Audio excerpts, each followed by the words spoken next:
अनमोल वचन अखिल भारतीय संत मत सत्संग के संस्थापक और गृहस्थ में आनंद योग के जनक परम संत महात्मा परम पूज्य श्री यशपाल जी महाराज अर्थात परम पूज्य भाई साहब जी द्वारा प्रतिपादित इन अनमोल वचनों का पालन करना अति आवश्यक है। ये वचन हमारी गृहस्थ आध्यात्मिक साधना के लिए मूलभूत सिद्धांत हैं, जो इस प्रकार हैं। हम दुनिया की हर चीज की कीमत आंकते हैं, अपने मानव जीवन की कीमत भी जाने व परमात्मा की प्राप्ति हेतु साधना करें।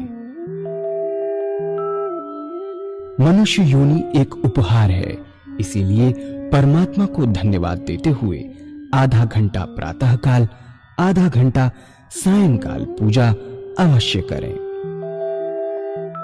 सत्संग, सतनाम व सद्गुरु को प्राथमिकता देते हुए इसी के आधार पर ध्यान योगाभ्यास अवश्य करें व गृहस्थ के कार्यों को परमात्मा का कार्य समझकर उसी की याद में संपन्न करें। हर समय ये ध्यान रहे कि गुरु कृपा द्वारा परमात्मा की पवित्र सत्ता का हमारी आत्मा में वास है, अतः मन में निरंतर अपने इष्ट देव का जाप करें। मान सम्मान की इच्छा न करें व अपमान से दुखी न हो। परमात्मा के अतिरिक्त किसी और का भय न करें। दूसरों की बुराई न करें, न सुने, सत्य व मधुर बोलें, अश्लील शब्द मुंह से ना निकालें, सभी से नम्रतापूर्ण व सुंदर व्यवहार करें। धर्म पत्नी के अतिरिक्त अपने से बड़ी से माता जैसा, बराबर की से बहन जैसा व छोटी से पुत्री जैसा व्यवहार करें। सांसारिक जीवन यापन की आवश्यकताएं अंतहीन है, इसलिए अधिक से अधिक समय सत्संग में व धन परोपकार में खर्च करें। याद रखें, न स्त्री माया है, न धन दौलत, न ही परिवार। माया वह है जो हृदय को परमात्मा से दूर हटा दे। अतः निरंतर सत्संग और सद्गुरु की शरण में रहने का प्रयास करें।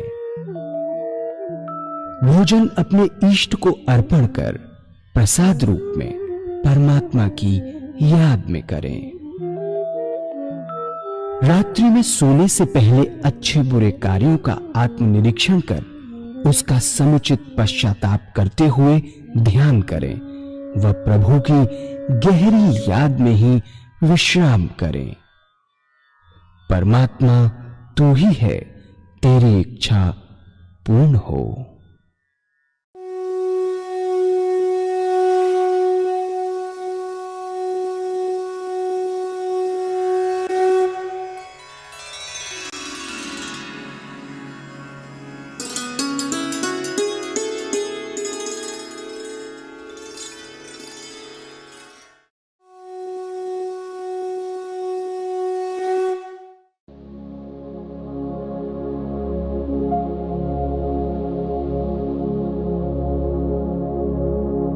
पूज्य माता और बंधुओं,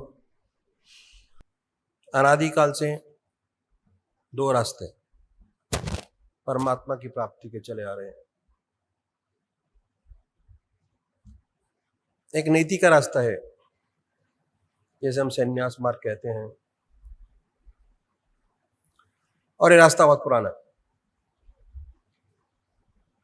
हमारे देश में बहुत ऊंचे ऊंचे संत महात्मा हुए जिन्होंने हमारे देश की समय समय पर रक्षा की। नीति का रास्ता छोटा है, इसमें समय कम लगता है। इस रास्ते का साधक हर वस्तु का त्याग करता चला जाता है। ऐसा साधक घर बार छोड़ता है, बीवी बच्चे छोड़ता है, धन दौलत छोड़ता है, दुनिया के सारे काम उसके लिए समाप्त हो जाते हैं। यदि ऐसा साधक सच्चे हृदय से लगे तो कोई वजह नहीं कि उसे अपने रास्ते पर सफलता प्राप्त न हो। लेकिन मेरे कह देने से कि रास्ता छोटा है, कोई भाई बिना सोचे समझे इस रास्ते में कूद ना पड़े। इस रास्ते की कठिनाइयां मैं आपके सामने रखूंगा। सबसे बड़ी बात क्या है कि शरीर से त्याग करना बहुत आसान है, लेकिन जब से मन से त्याग नहीं हो जाता तब तक काम नहीं बनता। मुझे इस विषय पर अपने सदगुरुदेव परम संत महात्मा श्री यशपाल जी महाराज का एक अनुभव याद होया जो मैं आपके सामने रखूंगा। एक बार वो जबलपुर से मुरादाबाद जा रहे थे। रास्ते में प्रयागराज का स्टेशन पड़ा। उन दिनों कुंभ का मेला समाप्त हुआ था।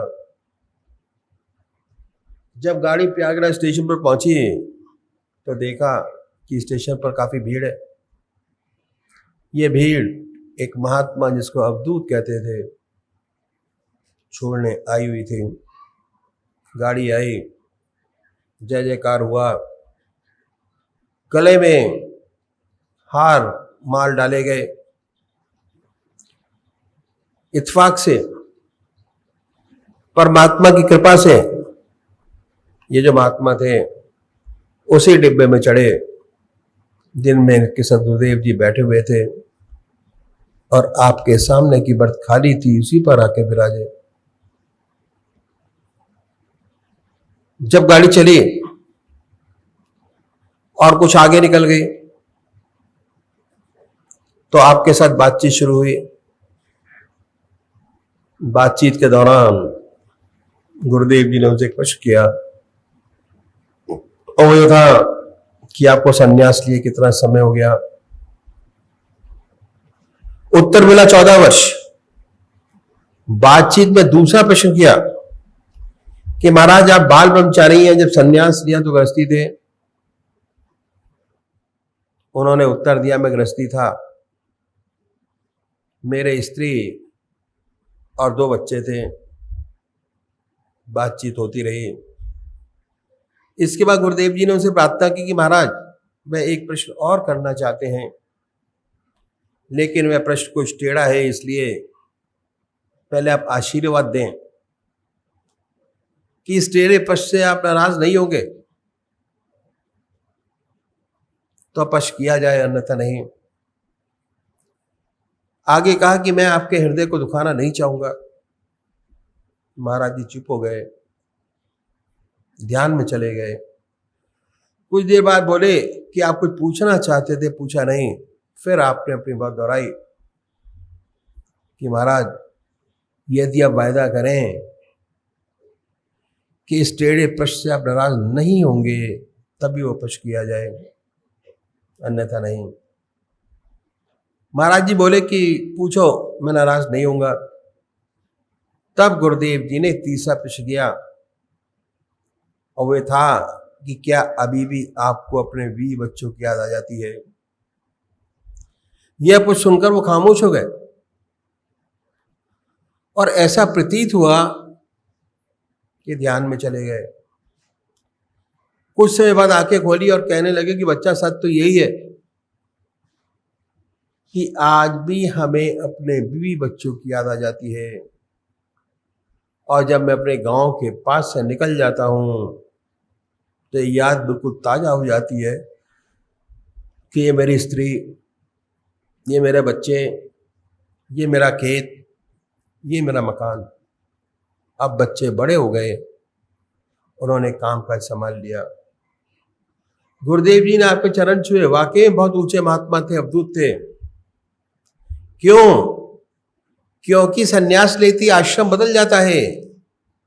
सन्यास के अपने यम नियम हैं, ना उसका कोई बीवी, ना बच्चा, न खेत, न मकान।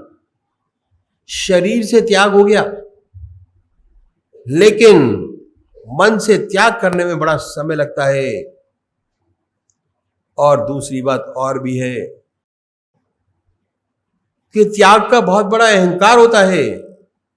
हम गृहस्थी लोग कभी कभी संसार से दुखी हो जाते हैं और अपना दुख सन्यासियों के पास जाकर कहते हैं कि महाराज हम दुखी हैं, मन में शांति नहीं, चैन नहीं, कोई उपाय बतलाइए, किसी प्रकार से मन को शांति मिले। ये बताते भी हैं, ऐसी बात नहीं, कहते हैं कि ईश्वर को याद करो, परमात्मा का सच्चे दिल से ध्यान करो, सच्चे दिल से नाम जाप करो, इसी से सच्चा सुख और शांति मिलेगी। और हम गृहस्थी लोग करते भी हैं, लेकिन हो नहीं पाता। जब नहीं हो पाता तो मजबूर होके चले आते हैं, प्रश्न करते हैं कि महाराज बनता नहीं, कोशिश बहुत करते हैं पर मन में शांति तो आती ही नहीं, ध्यान तो होता ही नहीं। तो अक्सर सुनने में आ जाता है कि भाई ये रास्ता सन्यासियों का है, आप तो गृहस्थी दो। तो सन्यासों में शुरू से भावना हृदय में पैदा हो जाती है कि हम सर्वसाधारण मनुष्य से कुछ अलग है। सूक्ष्म अहंकार अंदर अंदर पैदा हो जाता है। अहंकार जहां है वहां परमात्मा नहीं। दूसरी बात और भी है कि ज्यादातर व्यक्ति किसी ना किसी परेशानी में पड़कर दुखी होकर वैराग्य पैदा हो जाता है और सन्यास ले बैठते हैं। सन्यास के अपने यम नियम हैं, कठोर तपस्या, ब्रह्मचर्य, आसन की सिद्धि, प्राणायाम। बहुत लोगों से तो ये बनता नहीं, जिनसे बनता है वे कठोरता से अपने मन को साधते हैं। इस अभ्यास में दबाव रहता है और दबाव के कारण बहुत सी रिद्धियां सिद्धियां प्राप्त हो जाती हैं। तो ऐसे महात्मा संसार में आते हैं संसार की सेवा करने के लिए, लेकिन उनके काम, क्रोध, लोभ, मोह और अहंकार, ये जो दुश्मन है इस रास्ते के, समूह नष्ट नहीं हुए रहते, सुप्त हो गए होते हैं, दब गए होते हैं। अभ्यास के प्रेशर से मालूम होता है कि इन पर काबू हो गया, वास्तव में नहीं हुआ होता। और जब ये संसार में आते हैं और सांसारिक वस्तुओं से संपर्क होता है तो सुनाई बहुत सी अनहोनी बातें सुनाई पड़ती हैं। तो वजह यही है कि जब तक परमात्मा की सच्ची प्राप्ति नहीं हो जाती तब तक काम, क्रोध, लोभ, मोह, अहंकार से छुटकारा नहीं मिलता। जिन्हें परमात्मा की प्राप्ति हो जाती है ये उनका उन पर नियंत्रण हो जाता है, ये उनके मित्र बन जाते हैं। ऐसा कोई उच्च कोटि का विरला होता है, और जो ऐसा होता है संसार का बड़ा कल्याण करता है, संसार से उसको बड़ा लाभ होता है। तो इस अभ्यास में दबाव है। जैसे आप किसी स्प्रिंग को दबाकर रखें, जब तक दाबे हैं, दबा है, हाथ से छूटा कहीं पर भी मार कर सकता है। बिल्कुल यही दशा होती है। इस अभ्यास में शुरू से ही दबाव है और हर दबाव का रिएक्शन साथ साथ सामने आ जाता है। तो ये सारी बातें हैं, इन सबको सोच समझकर संन्यास के रास्ते में कदम रखना चाहिए। और उन लोगों को जो गृहस्थ आश्रम में प्रवेश कर गए उन्हें तो संन्यास की बात कभी सोचनी नहीं चाहिए। करोड़ पीछे एक दो नजर आते हैं, जैसे महात्मा बुद्ध जो गृहस्थी थे, संसार छोड़कर चले गए और ईश्वर को प्राप्त किया। लेकिन 1000 पीछे 999 असफल होते हैं। उनकी ना दुनिया रहती ना दिन। ऐसी बहुत सी घटनाएं इस सेवक के सामने आई, ना इधर का रहा ना उधर का। सर्विस छोड़ी, घर छोड़ा, बच्चे छोड़े, संसार छोड़ा, बहुत कुछ छोड़ा, बर्बाद हो गया, घर बर्बाद हो गया। तो जिन्होंने गृहस्थ आश्रम में पदार्पण कर लिया उन्हें 1000 बार सोचना चाहिए कि उनके लिए रास्ता नहीं है। जो बाल ब्रह्मचारी हैं और जिनका जन्म से ही संस्कार बहुत ऊंचा हो, उसकी बात तो अलग है। उनसे, उनके लिए तो सन्यास से बढ़कर और कोई दूसरा रास्ता नहीं। ऐसा व्यक्ति इस रास्ते में बहुत चमकेगा, करोड़ों का भला करेगा। दूसरी बात क्या है कि हम लोगों की ऐसी धारणा हो गई है कि हमारे पास कोई रास्ता नहीं। बहुतों की धारणा है कि 58 साल तक तो अपना काम करें, 58 साल के बाद रिटायर हो जाएंगे, तब भगवान का नाम लेंगे। ये बहुत बड़ी भूल है। 58 साल के बाद रिटायर हो जाने पर कुछ नहीं होता, फिर भगवान का नाम नहीं लिया जा सकता। आदतें इतनी मजबूत हो जाती हैं कि बदल नहीं सकते। शरीर भी जवाब देने लग जाता है, आप बैठ नहीं सकेंगे। ध्यान करने की बात तो अलग रही। तो ये भावना जो हमारे अंदर आ गई है बड़ी गलत है। और अधिकतर लोगों की ये भावना है कि 58 साल के बाद पूजा पाठ करेंगे, परमात्मा का नाम लेंगे। अभी से भगवान का नाम लेकर क्या करना, बहुत गलत है। फिर नहीं होगा। जो कुछ बनेगा आज बनेगा, अभी बनेगा।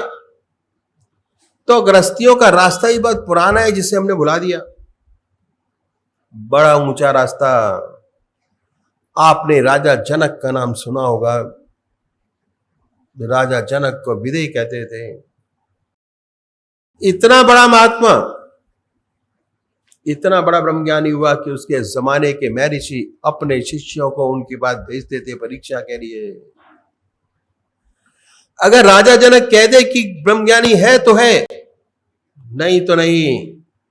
वह राजा था, राज का कितना कारोबार उनके ऊपर था, कितनी जिम्मेदारियां थी। उन सब जिम्मेदारियों को निभाते हुए इतना ऊंचा ब्रह्मज्ञानी, और हमारे आपके पास तो जिम्मेदारियां उनके मुकाबले बहुत कम है। जब एक राजा ब्रह्मज्ञानी हो सकता है तो हम आप क्यों नहीं हो सकते? जरूर हो सकते हैं। तो ये रास्ता ही बहुत पुराना है जो आपके सामने रखूंगा। इसे कहते हैं इति मार्ग। इस रास्ते में हम अपने जीवन में एक चीज बढ़ाते घटाते रहें, सबसे बड़ी बात। घटान कुछ नहीं है, सिर्फ बढ़ाना है एक चीज।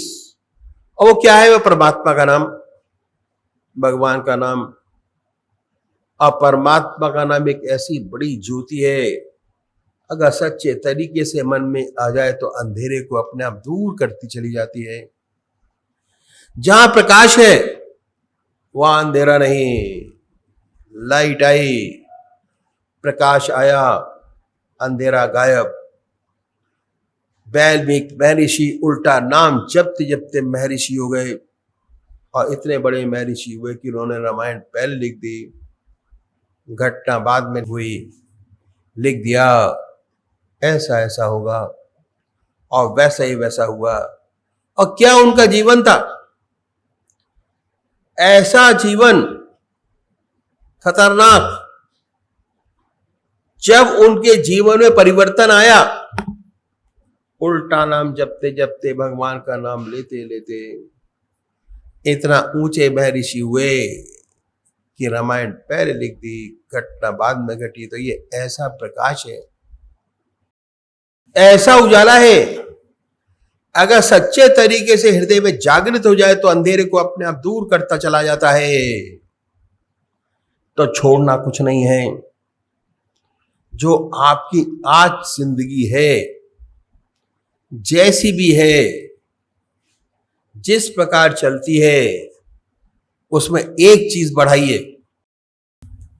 और इस रास्ते पे चलने वाले जो हमारे सद्गुरु हुए, एक के पीछे एक, उन्होंने परमात्मा को पाने के लिए, जीवन मुक्त अवस्था प्राप्त करने के लिए जिंदगी में बड़े कष्ट उठाए।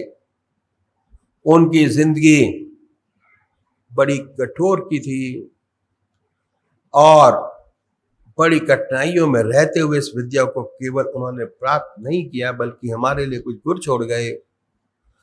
अगर गुरु को अपनाएं तो हमारा जीवन भी बहुत सुंदर और अच्छा हो जाए। जीवन मुक्त अवस्था प्राप्त करें। जीवन मुक्त अवस्था प्राप्त करना हमारा लक्ष्य है। चाहे आप सन्यासी हो, चाहे आप गृहस्थी हो, चाहे किसी भी तरीके से क्यों ना हम जीवन मुक्त अवस्था प्राप्त करें, ज्ञान मार्ग से, ध्यान से, सन्यास से, गृहस्थ से, जीवन मुक्त अवस्था प्राप्त किए प्राणी में दो बात विशेष पैदा हो जाती है। पहला, निरंतर परमात्मा की याद, भगवान का ध्यान निरंतर बना रहता है। चलते फिरते, खाते पीते, सोते जागते, संसार का हर व्यवहार करते ईश्वर की याद, अपने इष्ट देव की याद बनी रहती है। दूसरी बात क्या है कि जो कर्म है वह निष्काम हो जाते हैं। निष्काम कर्म का मतलब अहम निकल जाता है, आई रहता ही नहीं। ये दो बातें हैं, उसे स्थित प्रज्ञ कहिए या जीवन मुक्त कहिए, वे पैदा हो जाती हैं। अब देखना ये कि इसी दुनिया में रहते हुए, इसी संसार में रहते हुए, सारे काम करते हुए कैसे हमें 24 घंटे का ध्यान बने, कैसे उस परमात्मा की याद बनी रहे, कैसे हमें निष्काम करने की आदत बन जाए, कैसे परमात्मा को याद करने की आदत बने। इन संतों ने, इन सद्गुरुओं ने, जिन्होंने अपने जीवन काल में जीवन मुक्त अवस्था प्राप्त की, हमारे लिए एक रास्ता छोड़ गए। अगर इन गुरुओं को अपनाएं तो हमारा रास्ता भी बहुत आसानी से तय हो जाए और अपने जीवन का लक्ष्य प्राप्त हो। हर व्यक्ति अपनी संतान के लिए गुड़ छोड़ जाता है। एक व्यापारी है, अपनी संतान के लिए गुड़ छोड़ जाता है, उसकी संतान को अधिक कष्ट नहीं उठाना पड़ता। एक डॉक्टर है, अगर उसका लड़का डॉक्टर है, उसके लिए गुड़ छोड़ जाता है, उस बेटे को अपना क्लिनिक चलाने में दिक्कत नहीं आती। इंजीनियर है, अपने बच्चों को अपने साथ लगा लेते हैं, उनको काम करने में दिक्कत नहीं। इसलिए ऐसे ही हमारे सिलसिले के संत महात्मा जो हुए, ग्रस्त के अंदर यह कुछ गुर छोड़ गए कि हम कैसे इस रास्ते को आसानी से तय करें।